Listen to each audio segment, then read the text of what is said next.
পুরো দেশটাই তো তছনছ হয়ে গেছে। প্রশাসনিকভাবে তো কেউ এখন সচল না।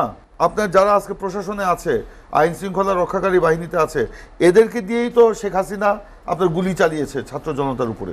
নির্মম, নিষ্ঠুর, নির্দয় আচরণ করা হয়েছে। হেলিকপ্টারে করে গুলি করে 4 বছরের শিশু থেকে 72 বছরের বৃদ্ধা পর্যন্ত হত্যা করা হয়েছে এদেরকে দিয়েই তো।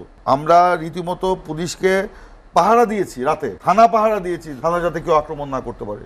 পুলিশকে সাথে নিয়ে আমরা বাজারে বের হয়েছি যাতে তাদের ভয় কাটে। এগুলো তো আমরা করেছি, এগুলো দেখবেন না? সৈয়দ ইমরান স্যার, প্রিন্স ভাই যেটি নিয়ে আলোচনা করছিলাম, আপনি বলছিলেন বিশেষ করে আমাদের তাজ ভাই বলেছেন যে আইন শৃঙ্খলা পরিস্থিতি, প্রশাসনিক দক্ষতা, দৃঢ়তা, অনেক বিষয় নিয়ে কিন্তু এরই মধ্যে অনেকটা আলোচনা হচ্ছে। আপনার কি মনে হয় যে দৃঢ়তার সাথে আসলে এই বিষয়গুলো মোকাবেলা করা উচিত ছিল, বা সামনের দিনগুলো না হলে সংকট আরও ঘনীভূত হতে পারে?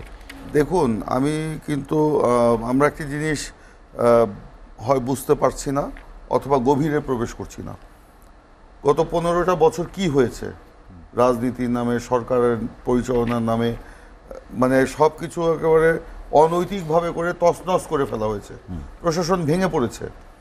আপনার যেটা হয়েছে ছাত্র জনতার সম্মিলিত যে আপনার বিপ্লব, এইটা কিন্তু কোনো নিছক একটা আন্দোলন ছিল না, নিছক একটা গণ অভ্যুত্থানও কিন্তু এটা না, এটা একটা গণ বিপ্লব। পৃথিবীর যেসব দেশে গণবিপ্লব সাধিত হয় সেই সব দেশে কিন্তু গণবিপ্লবের পরে আরও ম্যাসাকার হয় এবং আরও বিপর্যয়কর পরিস্থিতি সৃষ্টি হয়। সেখানে রাজনৈতিক নেতৃত্বের বিচক্ষণতার মধ্য দিয়ে বা সরকারে যারা থাকেন তাদের কঠোর পরিশ্রম এবং দৃঢ়তার মধ্য দিয়ে কিন্তু সেই পরিস্থিতি থেকে উত্তরণ ঘটানো হয়। শ্রীলঙ্কায় হয়েছে, আফগানিস্তানে হয়েছে, বা অন্যান্য দেশেও কিন্তু বিপ্লবোত্তর পরিস্থিতি এইভাবেই নিয়ন্ত্রণ করা হয়। এখন আমরা মনে করছি এটা 90-এর মতো গণ অভ্যুত্থান, কিংবা আমরা মনে করছি 2001 সালের মতো নির্বাচনের আগে 3 মাসের মানে তত্ত্বাবধায়ক সরকারের সময়কালে যা ঘটছে এখানেও তাই ঘটবে। এখন তো পুরো দেশটাই তো তছনছ হয়ে গেছে। প্রশাসনিকভাবে তো কেউ এখন সচল না। আপনার যারা আজকে প্রশাসনে আছে, আইন শৃঙ্খলা রক্ষাকারী বাহিনীতে আছে, এদেরকে দিয়েই তো শেখ হাসিনা আপনার গুলি চালিয়েছে ছাত্র জনতার উপরে। নির্মম, নিষ্ঠুর, নির্দয় আচরণ করা হয়েছে। হেলিকপ্টারে করে গুলি করে 4 বছরের শিশু থেকে 72 বছরের বৃদ্ধা পর্যন্ত হত্যা করা হয়েছে এদেরকে দিয়েই তো। আজকে পুলিশের মধ্যে আমি কথা বলেছি, আমার নিজের এলাকা হালুয়াঘাট, ধোবাউড়া, আমি সেখানে আমরা রীতিমতো পুলিশকে পাহারা দিয়েছি, রাতে থানা পাহারা দিয়েছি, থানা যাতে কেউ আক্রমণ না করতে পারে। পুলিশকে সাথে নিয়ে আমরা বাজারে বের হয়েছি যাতে তাদের ভয় কাটে। এগুলো তো আমরা করেছি, এগুলো দেখবেন না? এগুলো তো আমরা করেছি। তো এখন আমরা কেন এগুলো করি? আজকে পুলিশের মধ্যে আমরা তাদের কথা বলেছি, তাদের মধ্যে অনুশোচনা আসছে। কেন আমাদের ঊর্ধ্বতন কর্তৃপক্ষ, ঊর্ধ্বতন কর্মকর্তারা কেন আমার সন্তানের উপরে গুলি চালাতে নির্দেশ দিল? কেন আমাকে জনগণের মুখোমুখি দাঁড় করানো হলো? কেন আমাকে দিয়ে এই ক্ষমতা লিপ্সু সরকার, আওয়ামী লীগ সরকার, আমাকে দিয়ে কেন জনগণের উপর যুদ্ধ চাপিয়ে দিল? এইটার কিন্তু তাদের মধ্যে একটা অনুশোচনা বোধ আছে। তারা এখনো সেই ট্রমা থেকে কিন্তু বের হয়ে আসতে পারছে না। আপনি জানেন যে পুলিশের গুলিতে পুলিশের সন্তান মারা গেছে এই আন্দোলনে, এরকমও তো আছে। তো এখন সেই সব কারণে আপনার আইন শৃঙ্খলা রক্ষাকারী বাহিনীর মধ্যে একটা মানে কি বলা যায়, এটাকে একটা নির্লিপ্ততা ছিল, অসহায়ত্ব ছিল, এখনো আছে। তারা এখনো ভয় পায় জনগণ বোধহয় তাদের উপর আক্রমণ করবে। কিন্তু পুলিশ ছাড়া কোনো রাষ্ট্র চলতে পারে না, পারবে না। ওই 5ই আগস্টের রাতেই আমাদের ভারপ্রাপ্ত চেয়ারম্যান তারেক রহমান জাতির উদ্দেশ্যে ভাষণ দিয়ে বলেছেন যে পুলিশের উপর আক্রমণ বন্ধ করার জন্য, পুলিশকে সেভ করার জন্য আমাদেরকে নির্দেশ দিয়েছেন, যে কারণে আমরা থানাগুলো পাহারা দিয়েছি। অনেক জায়গায় পেরেছি, অনেক জায়গায় পারি নাই। এত ক্ষোভ ছিল পুলিশের উপরে। এই পুলিশকে দিয়ে তো মিথ্যা মামলা করা হয়েছে। এই পুলিশকে দিয়ে যে একটা রিক্সাওয়ালাকে ডেকে নিয়ে 10,000 টাকা নিয়ে তাকে ছেড়ে দেওয়া হয়েছে। এই পুলিশকে দিয়ে তো আপনার যত অনাচার অবিচার করানো হয়েছে। মানুষ তো ক্ষুব্ধ ছিল। এখন এখান থেকে পুলিশকে যদি আপনার তার জায়গায় নিয়ে আসতে হয়, এটা আমূল একটা সংস্কার দরকার। শুধু এক ব্যক্তিকে এক জায়গা থেকে আরেক জায়গায় দিলেই সংস্কার কিন্তু হবে না। বা আমাদের টোটাল রাজনৈতিক যে সিস্টেম বা আমাদের প্রশাসনিক যে সিস্টেম, এটার মধ্যে পরিবর্তন আনতে হবে। জি হুজুর মার্কার যে প্রশাসন, সেই প্রশাসন থাকলে রাষ্ট্র কখনো এগোবে না।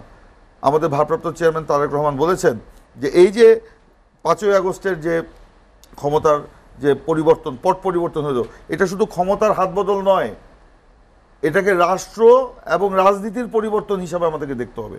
আমাদের মানসিকতার পরিবর্তন করতে হবে, রাজনীতিবিদদের, প্রশাসনিকভাবে যারা আছে তাদের, এমনকি জনগণেরও। তাহলেই কিন্তু আমরা এই গণবিপ্লবের যে চেতনা, এটাকে আমরা ধারণ করতে পারবো। এই গণবিপ্লবের চেতনা মাত্র 1 মাসেই ঘটেছে গণবিপ্লব, তা কিন্তু নয়। 15 বছরে ধাক্কা খেতে খেতে খেতে খেতে আমরা কিন্তু এই পর্যন্ত এসেছি। তো আজকে সেই চেতনাকে যদি আমাকে ধারণ করতে হয়, তাহলে আমার রাজনীতি এবং আমার রাষ্ট্রকে পরিবর্তনের দিকে নিতে হবে। এই জন্য রাষ্ট্র মেরামতের কথা বলা হচ্ছে, এই জন্য সংস্কারের কথা বলা হচ্ছে। এখন এটা বিশাল সংস্কার, এই বিশাল সংস্কার আমি অন্তর্বর্তীকালীন সরকারের প্রতি মানে খুব শ্রদ্ধার সাথে শ্রদ্ধা রেখে বলবো যে তারা সবাই বিচক্ষণ। তাদেরকে বলবো অতি দ্রুত অতি প্রয়োজনীয় সংস্কারগুলো করে আমাদের নির্বাচিত প্রতিনিধিদের হাতে ক্ষমতা হস্তান্তরের দিকে যেতে হবে। বাংলাদেশের মানুষ কিন্তু গণতন্ত্র প্রিয় মানুষ, বাংলাদেশের মানুষ কিন্তু রাজনীতি প্রিয় মানুষ, বাংলাদেশের মানুষ কিন্তু নির্বাচন প্রিয় মানুষ। যখন দীর্ঘ সময় আপনি নির্বাচন, গণতন্ত্র এগুলি থেকে আপনি দূরে রাখবেন, জনগণ যখন দেখবে যে মানে সময় ক্ষেপণ করা হচ্ছে, এই জনগণকে কন্ট্রোল করা কিন্তু খুব মুশকিল হয়ে যাবে। আপনি নিশ্চয়ই 1-11 সরকারের কথা মনে আছে। এই 1-11 সরকার যখন ক্ষমতায় আসলো, তখন প্রেস বলেন, মিডিয়া বলেন, জনগণের মধ্যে বলেন, একটা সাপোর্ট তারা পেয়েছিল। এই লগি বৈঠার, আওয়ামী লীগের লগি বৈঠার আন্দোলনের প্রেক্ষিতে কিন্তু আপনার মানে এই 1-11 সরকার এসেছিল। আমরা ক্ষতিগ্রস্ত হয়েছিলাম, বিএনপি ক্ষতিগ্রস্ত হয়েছিল। কিন্তু যখন তারা ওই জনগণের আকাঙ্ক্ষা অনুযায়ী কাজ না করে তাদের নিজস্ব এজেন্ডা বাস্তবায়ন, -2 মাইনাসের রাজনীতি করতে গেল, আপনার যখন বিরাজনীতিকরণ করতে গেল, তখনই কিন্তু জনগণ আপনার তাদের থেকে সমর্থন প্রত্যাহার করে নিল, ক্ষেপে উঠল। তো সেই কারণে আমাদেরকে ওইসব অভিজ্ঞতায় মাথায় রাখতে হবে। হ্যাঁ, একটা গণবিপ্লবের পরে সংস্কারটা আনতে হবে, আমরাও চাই, কিন্তু সেটা যৌক্তিক সময়ের মধ্যে। আপনি বলতে পারেন যৌক্তিক সময় তো একটা মানে আপেক্ষিক একটা কথা, বিষয়। যৌক্তিক সময়টা কয়দিন, সেটা জাতির সামনে খোলাসা করতে হবে। অন্তর্বর্তীকালীন সরকারের প্রধান ডক্টর ইউনূস সাহেব জাতির উদ্দেশ্যে ভাষণ দিয়েছেন, কিন্তু রোডম্যাপ কিন্তু এখনো দেয়নি। একটা অনির্বাচিত এরকম বিপ্লবী সরকার বলেন, অন্তর্বর্তীকালীন সরকার বলেন, তাদের যদি একটা রোডম্যাপ না থাকে, তাহলে জনগণ তো বুঝবে না তাদের কাজটা কি। এই জন্যই আমরা বারবার সেই দিকে যাচ্ছি। আজকে আমরা নানান রকম জিনিস দেখতে পাচ্ছি। এই যে আমি একটু আগে বললাম, প্রথমে বললাম যে এই যে হাজার হাজার ছাত্র তরুণের রক্তের মধ্য দিয়ে যে জাতীয় ঐক্য সৃষ্টি হয়েছে, এটাকে ধরে রাখতে হবে। এই জাতীয় ঐক্যকে বিনষ্ট করার জন্য এখন কিন্তু কেউ কেউ উঠে পড়ে লেগেছে, এবং দুর্ভাগ্যজনক হলে সত্য যে এখানে বহিঃশক্তির কিন্তু এখানে হস্তক্ষেপ আমরা দেখতে পাচ্ছি। এবং এই যে জাতীয় ঐক্য যদি বিনষ্ট হয়ে যায়, তাহলে কিন্তু আমরা এই জাতীয় মানে এই যে বিপ্লবের যে চেতনা, এটাকে কিন্তু ধরে রাখতে পারবো না। আমরা আপনার দলের ভারপ্রাপ্ত চেয়ারম্যান তারেক রহমান ভার্চুয়াল বক্তৃতায়, বিশেষ করে সাতক্ষীরার কলারোয়ায়, তিনি বলেছেন যে গণতান্ত্রিক যে সংগ্রাম আপনাদের চলছিল, গণতান্ত্রিক পরিবেশ ফিরিয়ে আনার ক্ষেত্রে, সেটি চলমান থাকবে। তার গতি প্রকৃতি বা প্রক্রিয়া কি হবে? দেখুন, উনি যথার্থই বলেছেন। আমাদের যে মূল আকাঙ্ক্ষা ছিল যে একটা গণতন্ত্র পুনঃপ্রতিষ্ঠা করা, জনগণের ভোটে জনগণের নির্বাচিত সরকার প্রতিষ্ঠা করা, সেটা তো এখনও আমরা অর্জন করি নাই। আমাদের এই আন্দোলনের প্রাথমিক একটা বিজয় অর্জিত হয়েছে, পরিপূর্ণ বিজয় অর্জিত হয়নি। পরিপূর্ণ বিজয় অর্জন করতে গেলে আমাদের অনেক দূর হাঁটতে হবে, যেতে হবে। এবং সেই পরিপূর্ণ বিজয় অর্জন হচ্ছে গণতন্ত্রকে পুনঃপ্রতিষ্ঠা করা। সেটার জন্য সংগ্রাম তো থাকবেই। এই যে আমি কথা বলছি, এটাও আমার সংগ্রামের অংশ। আমরা কাজ করছি, এটাও আমাদের সংগ্রামের অংশ।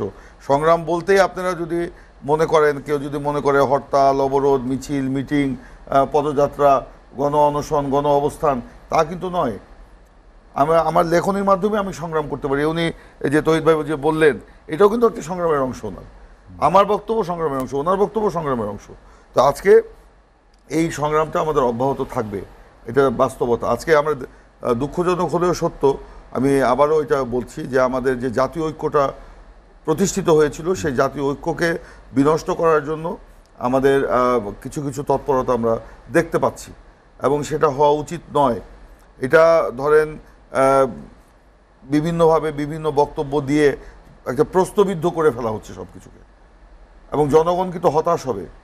এই এত রক্তপাতের পরেও, এত বিপ্লবের মধ্য দিয়ে একটা বিজয়ের প্রাথমিক ধাপ আমরা অর্জন করার পরেও যদি জনগণ হতাশ হয়, তাহলে কিন্তু জনগণকে আপনি আর কিন্তু জাগিয়ে তুলতে পারবেন না। এই দেশকে গড়ে তোলার ক্ষেত্রে জনগণকে এখন জাগিয়ে তুলতে হবে, জনগণকে আগিয়ে নিয়ে আসতে হবে, জনগণকে ক্ষমতায়িত করতে হবে, এবং তাহলেই কিন্তু আমরা একটা শক্তিশালী জাতি রাষ্ট্র গঠন করতে পারবো। এখন আমাদের ভারপ্রাপ্ত চেয়ারম্যান যথার্থই বলেছেন, এই সংগ্রাম আমাদের অব্যাহত ছিল, আছে, থাকবে, আমাদের কাঙ্ক্ষিত লক্ষ্য অর্জন না হওয়া পর্যন্ত থাকবে। এখন আমি আবারও বলছি যে আমাদের রোড ম্যাপ একটা প্রয়োজন, কোন সময় কি হবে, কতটুকু সংস্কার এরা করবে, এবং কোন সময় আমরা নির্বাচন করব। এখন আমরা নির্বাচনের কথা বললে কেউ কেউ বলে যে রক্তের দাগ শুকায় নাই, লাশের গন্ধ এখনও পাওয়া যাচ্ছে, এখন কেউ কেউ নির্বাচনের কথা বলছে। তো নির্বাচনের দাবিতেই তো আমাদের এই আন্দোলনটা ছিল। মূল তো অনির্বাচিত সরকার থাকার কারণেই তো জনগণের বা ছাত্র সমাজের দাবি আদায় করা সম্ভব হয়নি। তো সেখানে তো থাকবেই সেটা, বরঞ্চ মানে এই প্রক্রিয়াকে দীর্ঘ থেকে দীর্ঘায়িত করার মধ্য দিয়ে বা যারা করতে চায় তারা কি অর্জন করতে চায় বা কার পারপাস সার্ভ করতে চায়, সেটাই কিন্তু জাতির এখন প্রশ্ন। এখন আমরা দেখতে পাচ্ছি অনেক রকম বক্তব্য আসছে, কোনো দল, কোনো ব্যক্তি বিভিন্ন বক্তব্য দিয়ে বলা হচ্ছে। আমাদের ভারপ্রাপ্ত চেয়ারম্যান তারেক রহমান তিনি বলেছেন যে মানে রাষ্ট্র সংস্কারের যে কতগুলো বিষয় তিনি সামনে নিয়ে এসছেন। এখন কেউ বলছেন যে কাউকে খুশি করার জন্য আমরা নাকি এই কথাগুলো বলছি। অনেকের কাছে মনে হচ্ছে এগুলো কিন্তু মনে হচ্ছে নতুন, এটা কিন্তু নতুন নয়। আপনাদের নিশ্চয় মনে আছে 2016 সালে আমাদের জাতীয় কাউন্সিলে বিএনপি চেয়ারপারসন বেগম খালেদা জিয়া দ্বিকক্ষ বিশিষ্ট পার্লামেন্টের কথা উত্থাপন করেছিলেন। 2018 সালে যে আমরা ইস্তেহার দিয়েছিলাম নির্বাচনের আগে, তখনও কিন্তু এগুলো ছিল। 2022 সালে আমাদের নেতা তারেক রহমান তিনি যে রাষ্ট্র কাঠামো মেরামতের যে রূপরেখা দিয়েছিলেন, সেখানেও কিন্তু দ্বিকক্ষ বিশিষ্ট পার্লামেন্ট, এক ব্যক্তি পরপর দুইবার রাষ্ট্রপ্রধান কিংবা সরকার প্রধান হতে পারবে না, সরকার এবং রাষ্ট্রপতি এবং প্রধানমন্ত্রীর মধ্যে ক্ষমতার ভারসাম্য আনয়ন করা, এবং একটা অ্যাকাউন্টেবিলিটি এস্টাবলিশ করা, এবং একটা রেইনবো নেশন তৈরি করা, এগুলো কিন্তু সেই রূপরেখার মধ্যে আছে। এখন এটা কারো কাছে নতুন মনে হয়, নতুন মনে হওয়াটাই স্বাভাবিক, কিন্তু এটা আমাদের নতুন বক্তব্য নয়, এটা আমাদের অনেক পুরনোই বক্তব্য। আর কেউ বলেন যে আমরা নাকি বিএনপি নাকি আপনি কি অন্যের মাথায় নুন রেখে বড়ই খেতে ভালোবাসে। আমরা তাদের উদ্দেশ্যে বলতে চাই, অনেক দিন তো পাখা দিয়ে নৌকাকে বাতাস করেছেন, এবার জনগণের কাতারে আসুন। বিএনপি কারো মাথার নুন রেখে বড়ই খেতে চায় না। বিএনপি নিজের পায়ে দাঁড়াতে চায়, জনগণের শক্তিতে দাঁড়াতে চায়। বিএনপির রাজনীতি জনগণকে কেন্দ্র করেই, আমরা কারো আঁচল ধরে আমরা রাজনীতি করি নাই। বিএনপি জনগণের ছায়াতলে রাজনীতি করছে। আজকে এসব কথা আমরা বলতে বাধ্য হচ্ছি, কারণ আজকে যখন দেখছি জাতীয় ঐক্যকে বিনষ্ট করার জন্য বিভিন্ন মহল থেকে ষড়যন্ত্র হচ্ছে, চক্রান্ত হচ্ছে। আজকে চাঁদাবাজ দখলবাজদের বিরুদ্ধে আমরাও অবশ্যই আছি। আজকে চাঁদাবাজ দখলবাজির বিরুদ্ধে আমরা কি অবস্থান নিচ্ছি না? আজকে বিএনপির নাম ব্যবহার করে, বিএনপির নেতাকর্মীও নয়, নাম ব্যবহার করে এসব করা হচ্ছে। যেখানেই আমরা খবর পাচ্ছি তাদের বিরুদ্ধে সাংগঠনিক এবং আইনগত ব্যবস্থা। এই বাংলাদেশের রাজনীতিতে প্রথম যে কোনো রাজনৈতিক দল তার কর্মীর বিরুদ্ধে মামলা করছে, পুলিশের হাতে তুলে দিচ্ছে।